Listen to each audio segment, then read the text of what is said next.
SP अध्यक्ष अखिलेश यादव ने बागेश्वर धाम के पीठाधीश्वर पंडित धीरेन्द्र कृष्ण शास्त्री पर विवादित बयान दिया है। अखिलेश ने कहा कि किसी की हैसियत है कि धीरेन्द्र शास्त्री को कथा के लिए अपने घर बुला ले, अंडर टेबल लेगा वो बाबा पैसे। आप पता करवा लीजिए कथा बांचने की उनकी कितनी कीमत होगी। पंडित धीरेन्द्र शास्त्री ने बयान दिया, कहा भारत में बढ़ता हुआ जातिवाद सबसे बड़ी कैंसर की बीमारी है। कैंसर से ज्यादा खतरनाक भारत को तोड़ने में अगर कोई बीमारी है तो वो जातिवाद की बीमारी है। सवाल है कि बाबा जातिवाद के खिलाफ हैं, तो अखिलेश उन पर निशाना साध कर क्या जताना चाहते हैं और किस वर्ग को खुश करना चाहते हैं, दो टूक में करेंगे चर्चा। पहले सुनते हैं बयान। माननीय अखिलेश यादव की राजनीति की जातियों के वोट जोड़ने से चलती है। उन्हें अब एक भारत श्रेष्ठ भारत का विचार असहज करता है। सपा मुखिया की पूरी राजनीति जात बनाम जात की पर टिकी है। उनका और उनके जैसे तमाम अन्य नेताओं का उद्देश्य उत्तर प्रदेश ही नहीं वरन पूरे देश को जातीय संघर्ष की आग में झोंकना है। कई कथावाचक हैं जो 50 लाख रुपए लेते हैं। कोई किसी की हैसियत है कि धीरेन्द्र शास्त्री को बुला ले अपने घर कथा के लिए? कोई अंडर टेबल लेगा वो बाबा पैसे? आप पता करवा लीजिए, अंडर टेबल नहीं लेते हैं वो धीरेन्द्र शास्त्री। क्या कथा बांचने की पता कितनी कीमत होगी उनकी? फ्री थोड़े नहीं। भारत को भव्य भारत बनाना है, भारत को यदि विश्व गुरु बनाना है, भारत को समृद्ध बनाना है, भारत को विकसित देशों में अमेरिका, ऑस्ट्रेलिया, न्यूजीलैंड की तरह खड़ा करना है, तो एक ही उपाय है समृद्ध भारत के लिए। भाषावाद, क्षेत्रवाद, जातिवाद से ऊपर उठकर राष्ट्रवाद के लिए प्रत्येक भारतीय प्रणबद्ध होकर के जिस दिन कार्य करने लगेगा उस दिन भारत भव्य बनेगा। और ऐसे में बड़े सवाल, हिंदुओं पर सवाल उठाओ, 27 का रास्ता बनाओ। धीरेन्द्र शास्त्री पर बयान, जाति संघर्ष वाला प्लान। सनातन का किया अपमान, एसपी के काम आएंगे भाईजान। एसपी की सियासी कथा, अखिलेश की ये कैसी व्यथा। तुष्टीकरण वाला फंडा, सनातन विरोधी एजेंडा। हमारे साथ मेहमान जुड़े हैं, परिचय करा देते हैं। गौरव मिश्रा जी, नेता बीजेपी। धर्मेंद्र सिंह जी, प्रवक्ता समाजवादी पार्टी। स्वामी वेदमूर्ति, हिंदू धर्मगुरु। Doctor H S. रावत जी, हिंदू धर्मगुरु, हमारे साथ जुड़े हैं। और आप सभी मेहमानों का स्वागत है। Doctor H S. रावत जी, बाबा बागेश्वर पर जो बयान दिया गया, देखिए उनका साफ कहना है बाबा बागेश्वर का कि जातिवाद के खिलाफ है और उसी को लेकर वो कोशिश कर रहे हैं। हमेशा से वो खिलाफ थे, लेकिन सवाल ये है कि आखिर बाबा पर ये बात कहकर जताने की क्या कोशिश हो रही है? क्या वो एक सनातन धर्म से आते हैं? क्या वो एक जाति विशेष से आते हैं? वो कथा करने वाले हैं? आखिर उन्हें लेकर ये बयानबाजी क्यों? इससे बचा जाना चाहिए था, लेकिन किया गया। देखिए राहुल जी, राजनीतिक पार्टियां उनको जातिवाद के अंदर, धर्म के अंदर अपना जो स्वार्थ दिखाई देता है वो करते हैं।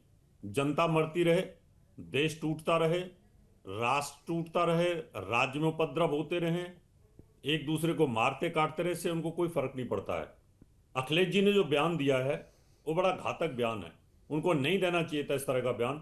वो बयान इसलिए दिया गया है कि उनका यादव वोट और बैंक पक्का हो जाएगा, और साथ में अगर आप हिंदू धर्म गुरु के ऊपर हमला करोगे तो साथ में उनको मुसलमान वोट बैंक भी पक्का हो जाएगा। जब इस प्रकार की सोच किसी नेता की हो जाती है और जब वो इतने बड़े हिंदू धर्म गुरु के ऊपर, एक शास्त्री के ऊपर, कथावाचक के ऊपर इस प्रकार के प्रहार करते हैं, तो जिनकी भीड़ में रिकॉर्ड तोड़ आज तक पूरे इतिहास के अंदर कभी देखा जाए तो बिहार के अंदर इतनी भीड़ कभी नहीं हुई, उससे वो घबरा गए हैं। आपने देखा है कभी कोई भी अगर किसी की बुराई करेगा तो अपने से बड़े की बुराई करता है, छोटे की कोई बुराई नहीं करता है। तो उनको ये टेंशन है कि अगर इसी प्रकार से अगर कथाएं होती रहीं और बाबा बागेश्वर इसी प्रकार से अगर कथाएं चलाते रहे तो मुझे लगता है कि सारे हिंदू एक साथ इनके साथ हो जाएंगे और मेरा वोट बैंक खिसक जाएगा। इसलिए उन्होंने उन यादवों को भी गले लगाया, उनको सांत्वना दी, साथ में धीरेन्द्र शास्त्री के खिलाफ बोला, टेबल के नीचे से पैसा लेने की बात कही।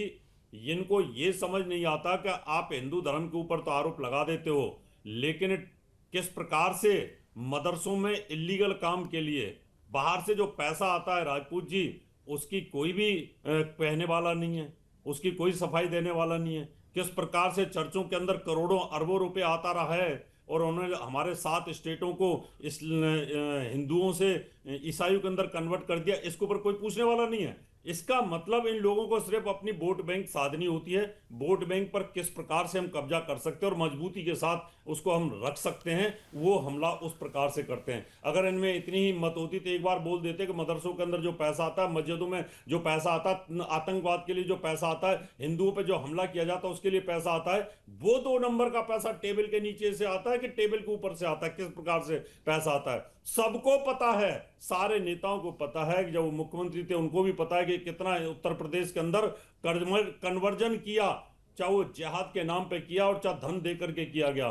तो मुझे लगता है ये एक सिर्फ पॉलिटिकल मामला बना दिया इन लोगों ने अपनी वोट बैंक को पक्का करने के लिए। जी स्वामी वेदमूर्ति जी, आवाज आ रही है आपको? जी आ रही है। अब बात आगे बढ़ते बढ़ते बाबा बागेश्वर तक बात आ गई। बाबा बागेश्वर से जब सवाल पूछा गया, उनका कहना है कि भाई हम तो जातिवाद के खिलाफ हैं और हमारी यही कोशिश रहती है कि जातिवाद क्षेत्रवाद खत्म हो और राष्ट्रवाद की बातें हो। लेकिन अखिलेश यादव तो फीस पूछने लगे, कहने लगे, ये कह रहे किसी की हैसियत है बाबा से कथा कराने के लिए। हाँ, हैसियत तो होनी चाहिए भाई। अखिलेश जी की बुद्धि पे तरस आ रही है। वो किस तरह का ओछी राजनीति कर रहे हैं। कभी ब्राह्मणों को टारगेट करते हैं, कभी पर्सनल धीरेन्द्र शास्त्री जी को टारगेट करने लगते हैं। आज उनका सब कुछ तो दिखाई दे रहा है। जब उनका दयनीय जीवन था तभी अखिलेश यादव को दिखाई दी थी, जब वो भोजन के लिए तरसते थे, है ना, सर पे छत नहीं था। उस समय किसी ने धीरेन्द्र शास्त्री का सुध बुध लिया? तो जो उस समय किसी ने अगर सुध बुध नहीं लिया, आज उनके लिए दुनिया जो है अगर बुला रही है तो ये भी आयोजन करते हैं अखिलेश जी। मात्र 10 मिनट जाते हैं बोलने के लिए जहां इनका आयोजन होता है और करोड़ों का खर्च होता है। धीरेन्द्र शास्त्री के घर में पैसा नहीं जा रहा है। मान लिया अगर 50 लाख आ रहा है तो 4,90,000 जो है वो खर्चा हो रहा है हॉस्पिटल के नाम से। तो कहीं जो है विवाह करा रहे हैं कन्याओं का, गरीब कन्याओं का। आपने कितने कराया अभी तक? आज देख लीजिए, उनके कार्य तो देखिए। उनके अच्छे कार्यों की प्रशंसा आप नहीं कर सकते हैं तो आप इस तरह की बात उनके प्रति बोलने के अधिकारी नहीं है। आप उनके अच्छे कार्यों की भी प्रशंसा तो करिए। इससे आपकी मानसिकता पता चल रही है कि आपकी कैसी मानसिकता है। एक ब्राह्मण के प्रति, एक धर्म का जो कार्य कर रहा है, उस राष्ट्र संत के प्रति आप किस तरह का भाव रख रहे हैं? ये पर्सनल दुश्मनी निकाल रहे हैं। इससे साधु संत में काफी नाराजगी है कि इस तरह से की चीजों से बचना चाहिए अखिलेश यादव जी को। नहीं तो वो मुख्यमंत्री का एक निगम पार्षद तक नहीं बन सकते। इस तरह की राजनीति करेंगे तो किसी पर्सनल व्यक्ति को टारगेट करेंगे। वो 50 लाख लेता है। वो जब 5,000 में कथा करता था उस समय आपको दिखाई नहीं देता था कि किस तरह का दयनीय जीवन जिया? उस समय किसी को दिखाई नहीं दिया। आज जो है चार्टर्ड प्लेन पे जा रहे हैं, अमेरिका जा रहे हैं तो लोगों को पेट में दर्द हो रहा है। क्यों भाई? उसको उनका मेहनत, उनका परिश्रम, वो जितना व्यक्ति दिन रात मेहनत कर रहा है वो मेहनत दिखाई नहीं दे रही है। प्रसिद्धि तो सबको दिखाई दे रही है। कोई ऐसा कार्य नहीं है जो व्यक्ति उसका शुल्क ना लेता हो। आपके यहां अंडर टेबल से पैसा आता होगा, धर्म के कार्य में अंडर टेबल से पैसा नहीं आता है, सामने से लेता है सीना ठोक। अब वो तो धर्मेंद्र सिंह जी बताएं। चलाता है धर्मेंद्र सिंह जी, ये क्या है? मतलब ये कैसी व्यथा है समाजवादी पार्टी की? उसके लिए आदिवासी, दलित, वनवासी के राहुल जी नमस्कार। देखिए तो क्या एक मिनट, स्वामी वेदमूर्ति जी आते हैं। वेदमूर्ति जी आते हैं, एक मिनट। वेदमूर्ति जी जैसा इतना सुंदर नाम है वेद में, वेदमूर्ति जी, कम से कम अच्छे कुछ उनके जबान खुलती तो हम लोगों को कुछ मिलता, ज्ञान मिलता, आध्यात्मिकता समझने का अवसर मिलता, सनातन समझने का नहीं। लेकिन नफरत, अरे नफरत और तरस तो आप लोग सोच पे आती है कि हम लोग सनातन में जिस आध्यात्मिकता को जानते हैं, आध्यात्मिकता एक सेवा है, वो सौदा नहीं है, बेची नहीं जाती है। और वो प्रभु का नाम लेकर के, चमत्कार दिखा करके और पैसा लेकर के कथा कहते हैं, तो उसको कहने में क्या बुराई है? एक बार कोई कहे कि नहीं हम पैसा नहीं लेते, मुफ्त में भी कथा कहेंगे, धर्म का प्रचार मुफ्त में करते हैं, हम लोग अपनी बात वापस ले लेते हैं। सवाल ये है, क्या धीरेन्द्र शास्त्री बिना पैसे के लिए नहीं एक जाते? मिनट, स्वामी वहाँ वेदमूर्ति बातें हो रही जी, थी, वेदमूर्ति तरस जी, ये आ रही है। स्वामी वेदमूर्ति अब जी, मेरी एक बात मिनट आने सुनने दो, तो दीजिए, बीच में बोलेंगे, मैं सुनता हूँ, बीच में मत बोलिए। है आपके पास कोई? स्वामी वेदमूर्ति जी, एक मिनट सुनने तो दीजिए, बोलिए। इतना व्यग्र क्यों हो रहे? काना रहा खोज जाए, गांव कहावत है, वही है क्या? देखिए, ऐसा है, किस कंटेस्ट में बात आई। तरस तो उस सोच पर आना चाहिए जिस पर एक राष्ट्रवाद और जात खत्म करने की बात करते हैं। एक बात जबान नहीं खुली कि जात पूछ करके जब उनके साथ दुर्व्यवहार कथावाचकों के साथ हुआ, उनका सर मोड़ा गया, उनको किस चीज से पवित्र किया गया, वो आप ही राहुल जी बताइएगा, हम तो नाम नहीं ले सकते हैं। तो तरस नहीं आया क्या? उस सोच को, उस विचारधारा को पे तरस आनी चाहिए कि किसी और काम पे? उस विचारधारा, उस तरह की अगर धर्म में स्थान है तो उस पर घृणा होनी चाहिए, किसी अन्य बात पर? अरे कैसे लोग हैं भाई? आप कहेंगे कि जो है राष्ट्रवाद की बात, राष्ट्रवाद इसी से होता है। क्या वो हिंदू नहीं थे क्या जब जात पूछ करके उनका बाल छीला जाने लगा? वो हिंदू नहीं थे क्या जब उनको किससे पवित्र किया जाने लगा? कैसी सोच हो गई, क्या दिवालियापन आ गया है?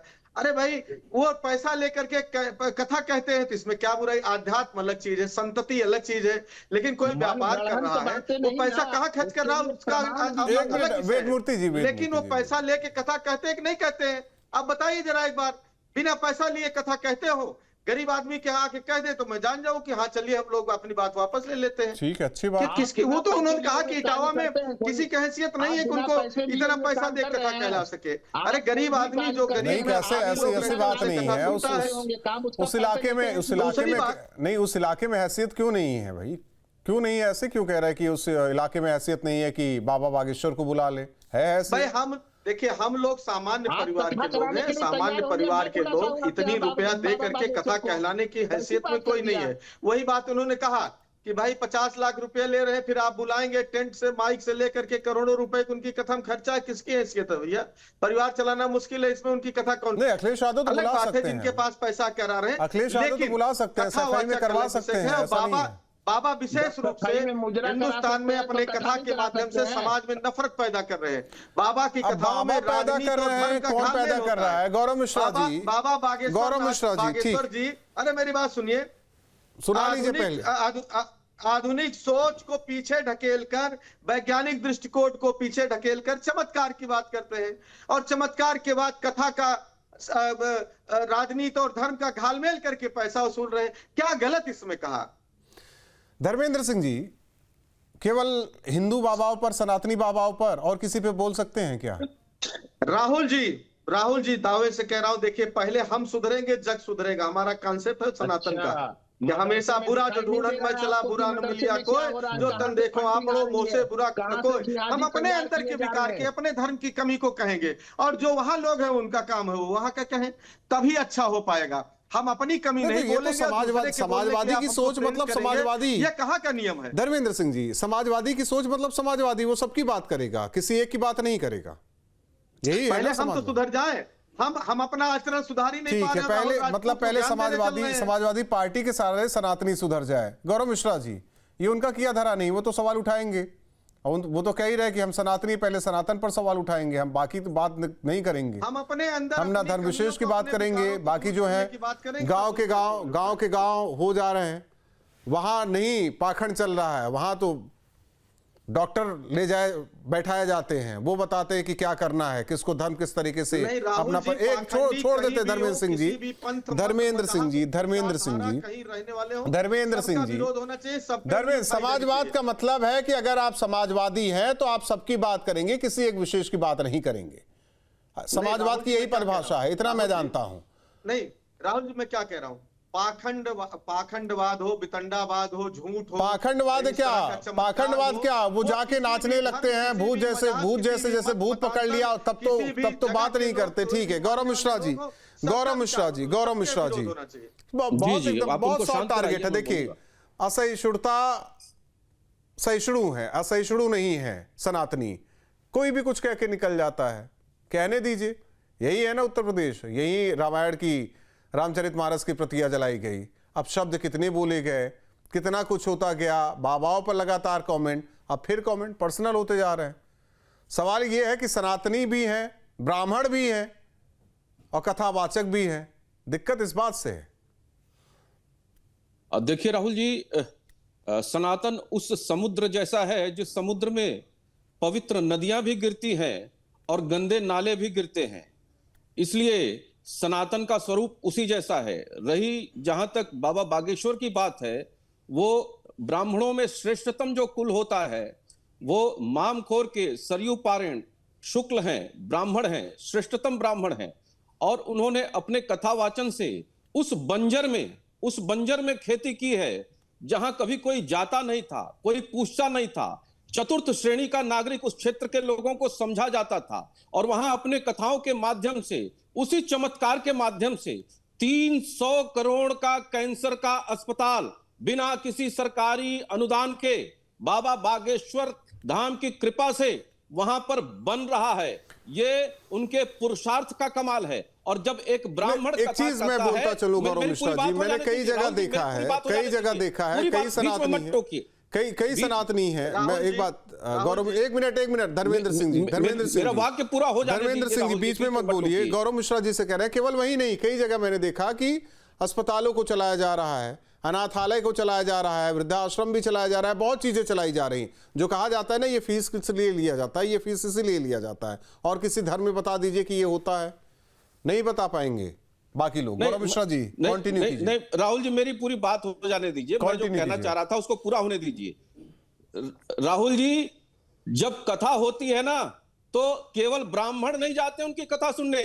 10-10 लाख लोग 3-3 दिन तक सड़कों पर खड़े रहते हैं सिर्फ उनकी एक झलक प्राप्त करने के लिए, क्योंकि उनको विश्वास है कि उनके दुख, उनके कष्ट, उनको सही मार्ग बाबा दिखाएंगे, उनकी कथाओं से उनको प्राप्त होगा। लेकिन अखिलेश जी कौन सा रास्ता दिखाए हैं? उनके पिताजी ने हिंदुओं का नरसंहार कराया अयोध्या में, साधु संतों को जेल में बंद कराया उसी 84 कोसी परिक्रमा में, मजदूरों के ऊपर डाला में गोलियां चलवाई, किसानों के ऊपर गोलियां चलवाई। उन्होंने सैफई में डांस कराया, सरकारी पैसे का दुरुपयोग किया।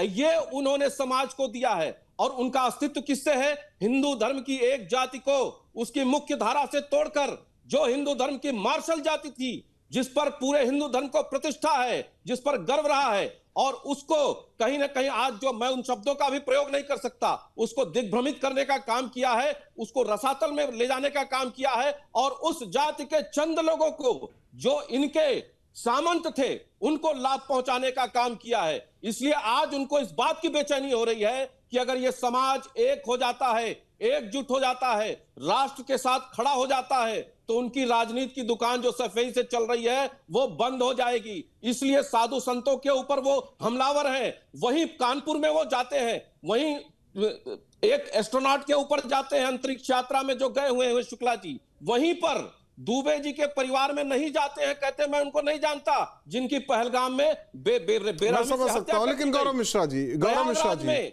प्रयागराज में गौरव मिश्रा जी का धर्मांतरण कराया गया। सबका सार क्या है? मुंह से आवाज नहीं इन सबका सार है क्या? इन सबका सार है राष्ट्रवाद। राष्ट्र के साथ खड़े हो। और ऐसे दिग्भ्रमित राजनीतिज्ञों का दिन खत्म हो रहा है। 2027 में जनता फिर जवाब देने जा रही है कि देश का समाज बटेगा नहीं, कटेगा नहीं। और इनके इस तरह के कुत्सित और खतरनाक मंसूबों पर देश की जनता वोट नहीं करेगी। ये बात प्रमाणित है, सत्य हो चुकी है। बात तो प्रमाणित है ही है रावत साहब। रावत साहब, आपके धर्म को लेकर कोई कुछ भी बोल जाता है, आपके बाबाओं को लेकर, आपके महापुरुषों को लेकर, लेकिन आप लोग तो हैं कि बस टीवी डिबेट में ही बात खत्म कर देते हैं। दूसरा कोई बोल के देख ले। देखिए राहुल जी, हिंदू धर्म और सनातन धर्म जो है ये उदारवादी है। ये एक चेंटी को भी मारने से बचता है और चेंटियों को भी आटा डालता है। जो बचपन से हमें सिखाया जाता है, सर्वधर्म समभाव की बात सिखाई जाती है, तो ऐसी स्थिति में हम सर तन से जुदा नहीं कर सकते। ये उन लोगों के खिलाफ नहीं बोल सकते। बड़े अच्छे प्रवक्ता हैं धर्मेंद्र जी, बड़ी बात रख लेते हैं, लेकिन ये मौलानाओं के खिलाफ नहीं बोल सकते। वहां एक बार बोल के दिखा दे कहां से पैसा आ रहा है। मदरसों में जो जिहाद आ रही है, मदरसों में AK-47 पकड़ी जाती है, बारूद पकड़ा जाता है, उनके खिलाफ नहीं बोलेंगे। वहां तो उनको जाकर के अगर संभल में कोई हादसा हो जाए तो उनको जाकर के फंड देते हैं, आतंकवादियों को छुड़वाते हैं। वोटों के लिए इतना गिरना, मुझे लगता है भविष्य में समाजवादी पार्टी को कोई जयचंदी कहेगा। कि हाँ, एक पार्टी ऐसी पैदा हुई थी कि जिन्होंने हिंदू धर्म के लिए इतना घोर अत्याचार किया था। आप किसी पॉप के खिलाफ बोल के दिखा दो कि कहाँ से पैसा आ रहा है, टेबल के ऊपर से आ रहा है, टेबल के नीचे आ रहा है, नहीं बोल सकते आप।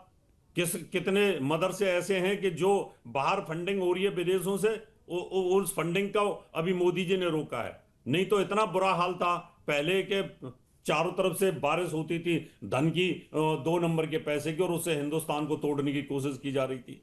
तो यहां धर्मेंद्र जी आपको ये सोचना पड़ेगा कि आप भी सनातन धर्म के ही हैं, उसी से निकले हुए हैं। आपको बचाने का दायित्व बनता है पहले, क्योंकि राष्ट्र बचेगा, धर्म बचेगा तो हम सब बचेंगे।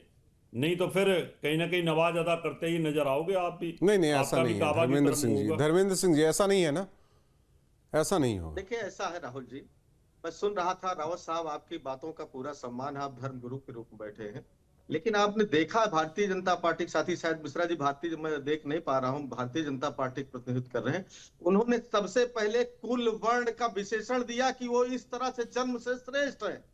यही श्रेष्ठता का भाव जो दूसरों के प्रति अपमान का भाव लगातार गाली देने का काम कर रहे हैं, अपमानित करने का काम कर रहे हैं, ब्राह्मणों को यादवों से लड़ा रहे हैं, दलितों को क्षत्रियों से लड़ा रहे हैं, हिंदुओं को मुस्लिम से लड़ा रहे हैं। आप ये बताइए, आप इसका जवाब दीजिए। आवास पवित्र करते हैं, जब सब पत्नी के मंदिर में दर्शन कर लेते हैं तो आप गंगा जल से मंदिर को पवित्र करने लगते हैं। उसी सोच को आपके तिरस्कार की जरूरत है, उसी सोच पर आपके विचार की जरूरत है, और एच.एस. रावत जैसे साधु संतों को उसी सोच और उसी विचारधारा को कंडेम करने की जरूरत है, जो जाति आधारित जन्म का कुल श्रेष्ठता बता के दूसरों को अंदर हीन भावना पैदा करते हैं। साहब, धर्मों राष्ट्र में विष्णु पुराण में कहा गया, ब्राह्मणा पृथिव्याम धर्मस्य नित्यम धारका स्मृता तेसाम यथार्थम पूजाम धर्मेण न तु दुर्बले। ब्राह्मण पृथ्वी धर्म के धारक होते हैं, लेकिन उनका ज्ञान और धर्म के अनुसार पूजन हो चाहिए, ना कि जन्म और अंधविश्वास के आधार पर। तो कम से कम ये बात अगर खुल के बोलते, जिससे पूछिए, वो कह रहे नहीं साहब, हम फला कुल में पैदा हुए हैं जन्म से, इसलिए हमारा भी अधिकार है, दूसरा ज्ञानी भी इसको पढ़ नहीं सकता, उसका बाल बना देंगे, उसको मूत्र से पवित्र कराएंगे। इस विचारधारा पर बोलने की जरूरत है। इस विचारधारा के हम लोग विरोधी हैं। सनातन आप जानते नहीं सनातन क्या है, नाम लेकर के बस उड़ गए। भारतीय जनता पार्टी लगता है सनातन का प्रभु का राम का हमारे। धर्मेंद्र सिंह जी, एक बात कही जा रही है, आप लोग कह रहे हैं कि आप लोग भी सनातनी है, अखिलेश यादव भी सनातनी है। धर्मेंद्र जी, अखिलेश यादव सनातनी, आप भी सनातनी है, कालनेमी भी इनसे ज्यादा सनातनी था, रावण भी सनातनी था। राहुल जी, ऐसा नहीं है, कम से कम रावण भी इनसे ज्यादा सनातनी रहा। सनातन को इनको पढ़ने की जरूरत, तो सनातनी के लिए हमको भारतीय जनता पार्टी से उसके सर्टिफिकेट जरूरत नहीं, कौन सनातनी, क्योंकि भारतीय जनता पार्टी तो खुद ही नहीं। लेकिन वो ठीक है, मैं मानता हूं, लेकिन धर्मेंद्र सिंह जी, समाजवादी पार्टी से सनातन को सर्टिफिकेट की जरूरत है, आप लोग गाहे बगाहे देते रहते हैं। नहीं, हम लोग सनातनी है, और सनातन में हमेशा ये इस बात की इजाजत दी गई है कि अगर समय समय पर हमारे यहाँ कुरीतियां बुराइयां आ गई हैं तो उसमें सुधारात्मक आंदोलन होते रहे हैं, और उसमें एक बड़ी लंबी फेरिस्त है। स्वामी दयानंद, विवेकानंद से राजा राम मोहन राय से लेकर बहुत बड़े बड़े महापुरुष हुए हैं, जो हमारे अंदर कमियां जो थी, कुरीतियां थी, उसको समय समय पर उन्होंने सुधारात्मक। और जो अभी महापुरुष बनने की कोशिश में है, उनका क्या? सनातन विरोधी नहीं थे। जो अभी महापुरुष बनने की कोशिश में, उनका क्या? नहीं, आप किसकी बात कर रहे हैं, खुल के पूछिए, मैं जवाब दूंगा। अब तो आप ही लोग तो कह रहे हैं कि हम लोग समाज सुधारक हैं, पहले हम अपने धर्म को सुधार। राहुल जी देखिए, ऐसा है तो हम तो महापुरुष ही कहेंगे ना, अगर आप लोग समाज सुधारक हैं तो। ये सनातन का ना तक नहीं जानते हैं, इनको मालूम नहीं कि धर्म एक जीवन दर्शन, एक पद्धति है, ये अब स्वामी वेदमूर्ति जी, आप लोग तो समाजवादियों से कम जानते हैं क्या? प्रलय के बाद सबसे ज्यादा सनातन के बारे में अखिलेश यादव जानते हैं, उनके प्रवक्ता जानते हैं, उनके नेता जानते हैं, वो केवल सनातन के बारे में जानते हैं। हमें इसका अहंकार नहीं है, अगर आपको लगता है कि आप ही लोग ज्यादा जानते हैं तो आपको नहीं, मैं बोल रहा हूँ ना, यहाँ स्वामी वेदमूर्ति जी बैठे हुए हैं, स्वामी वेदमूर्ति जी बैठे हुए हैं, खिलाफ बोलेंगे, चमत्कार के खिलाफ बोलेंगे। स्वामी वेदमूर्ति जी बोल रहे हैं। वो कितने ज्ञानी होंगे उसी से पहचान लीजिए। स्वामी वेदमूर्ति जी, अब भाई उनके सनातन ज्ञान के आगे आप लोग का तो ज्ञान अधूरा है, हमें लग रहा है। हाँ, जरूर जरूर भाई, ऐसे ऐसे विद्वान महापुरुष हैं, हम लोग अज्ञानी हैं, यही एक महाविद्वान है, तो ठीक है भाई, स्वयं से विद्वान बनने में क्या दिक्कत है? नहीं, धीरेन्द्र शास्त्री जी कथा, आध्यात्मिक कथा कहने का पैसा लेते हैं कि नहीं लेते हैं? हिंदू धर्म में आध्यात्म के लिए, संतति के लिए सबसे पहले विरक्ति चाहिए। अगर मैं गलत कह रहा हूं तो बताइए। आपने कितना दिया है? कभी दिया है क्या आपने? राम मंदिर में 1 रुपया दिया है क्या आपने? सबका लेखा जोखा आप रख रहे हैं, अपना लेखा जोखा बताइए कि पाकिस्तान से कितना पैसा आया, सऊदी अरबिया से कितना पैसा आया आपके खाते में। मुलायम सिंह यादव जी जब गोली चलवाए थे तो उसके बाद अकूत पैसे आए थे, किन किन लोगों से पैसे मिले थे, उसका बैलेंस शीट पहले निकालिए, दीजिए। सबका खाता खोल रहे हैं, अपना खाता कौन बताएगा? अपना भी खाता खोलिए, बताइए। दिया था उसमें कमीशन खा गए, 50 लाख की जमीन खरीद के 15 करोड़ में पैसा निकाल गए। सब उसमें भारतीय जनता पार्टी के सारे नेता की पार्टी के लोग लगे हैं। हमसे सवाल न पूछो, बेइज्जत हो जाओगे। हॉस्पिटल बनाने में, मंदिर बनाने में, गुरुकुल खोलने में 5 करोड़ रुपया उनको मिलना चाहिए। 50 लाख तो बहुत कम है। जो व्यक्ति इतना बड़ा कार्य कर रहा है उसके लिए तो सरकार भंग कर दीजिए, इसका मतलब सरकार फेल है। मैंने तो बताया 300 करोड़ का अस्पताल खुल रहा है तो 300 करोड़ को 50 लाख से भाग कर ले पा रही है। अरे तो किसी को व्यक्तिगत प्राइवेट तमाम संस्थाएं चलाती है, वो भी चलाए, तब किस बात का धर्मगुरु आलोचना सहने के लिए तैयार रहे। इसमें क्या दिक्कत है? अगर आप पैसे पे विचारधारा को बेच रहे हैं, उसको आध्यात्म को बेच रहे हैं, धर्म को बेचने का काम कर रहे हैं, तो आपकी कमियों को उठाने पे इतना नाराजगी किस बात? सुनने के लिए तैयार रहिए भाई। तमाम संस्थाएं चैरिटीज हैं, टाटा मेमोरियल है, क्रिश्चियंस के हैं, हिंदू धर्म में भी तमाम है, इस उनके सिखों के भी हैं, तमाम संस्थान है, हॉस्पिटल से देश में बहुत बड़े बड़े। तो वही तो रावत जी पूछ रहे हैं, रावत जी पूछ रहे हैं, एक का और बता दीजिए जी। रावत जी आपने इतना गिनाया तो रावत जी कह रहे हैं एक का और बता दीजिए जिनका वो पूछना चाह रहे हैं, उनका क्या योगदान? नहीं मैं कह तो रहा हूं, देखिए क्रिश्चियन मेडिकल कॉलेज बेल्लौर है, हाँ। देखें निःशुल्क बेस पर गरीबों की इलाज होता है। टाटा मेमोरियल हॉस्पिटल मुंबई है, ठीक है। Shri Sathya Sai institute higher medical science Bangalore है, बता रहा हूँ। हाँ, और आई हॉस्पिटल है, पूरे देश में चलाते हैं, इनकी ब्रांचेज है, ठीक। श्रीमद रामचंद्रा हॉस्पिटल है धर्मपुर में, हाँ गुजरात में। और कुछ कहीं बता दें। वो तो भाईजान वाला पूछ रहे थे कि भाईजान ने कुछ किया है समाज के लिए क्या? अगर इतनी चिंता है, सरकार नहीं कर पा रही तो वही तो। धर्मेंद्र सिंह जी, धर्मेंद्र सिंह जी, धर्मेंद्र सिंह जी, धर्मेंद्र सिंह जी, शिक्षा, धर्मेंद्र सिंह जी, सरकार की जिम्मेदारी। धर्मेंद्र सिंह जी, रावत जी कह रहे हैं कि भाईजान वाला भी कुछ हो तो बताते चलिए आप। उन्होंने कुछ भी, उनका भी होगा, उनसे पूछिएगा जो होगा। अब उनसे आपने सब बता दिया। गौरव मिश्रा जी बस एक मिनट में वाइंड अप कर दीजिए गौरव मिश्रा जी, जाते जाते। अपने धर्म की कमी, अब हमने उनका भी हिसाब मांग लिया इनसे, तो क्या ये सबका हिसाब दे दिए, उनका हिसाब कह रहे हैं उनसे लीजिए। एक धर्म गुरु से आज आम सनातन। गौरव मिश्रा जी, गौरव मिश्रा जी देखिए, राहुल जी देखिए, नमाजवाद में मिले, समाजवादी पार्टी इतना आकंठ डूब चुकी है कि मुल्ला भी घबरा चुके हैं। उनको लग रहा है कि अरे हमारी भी रोजी रोटी है तो खा जाएंगे समाजवादी, इसलिए इनके लिए क्या कहना, ये वोटों की राजनीति के लिए किसी भी हद तक गिरने के लिए तैयार है। बहुत बहुत धन्यवाद आप चारों मेहमानों का हमारे साथ दो टूक में जुड़ने के लिए। तो जिस तरीके से बाबा बागेश्वर पर टिप्पणी अखिलेश यादव की, हालांकि बाबा बागेश्वर ने पलटवार नहीं किया, उन्होंने जातिवाद को राष्ट्रहित के खिलाफ बताया, लेकिन सवाल यह है कि जाति विशेष, धर्म विशेष पर जिस तरीके से अखिलेश यादव हमलावर है, वो चाहते क्या है? सवाल इस बात को लेकर कि हर कोई उस घटना को लेकर, उस मामले को लेकर निंदा ही कर रहा है, लेकिन एक पक्ष ऐसा बैठा है जैसे तूल देने की लगातार कोशिश की जा रही है। सवाल इस बात को लेकर भी है कि 27 से पहले और उत्तर प्रदेश में क्या कुछ करने की कोशिश में विपक्ष लगातार लगा हुआ है। दो टूक में जहां भक्ति है हर शब्द में, कथाओं में छिपे हैं दिव्य रहस्य और ज्योतिष देता है जीवन को दिशा। धर्म से जुड़ी हर बातों को जानने के लिए हमारे चैनल स्तुति को सब्सक्राइब करें। चैनल पर जाने के लिए इस लिंक पर क्लिक करें।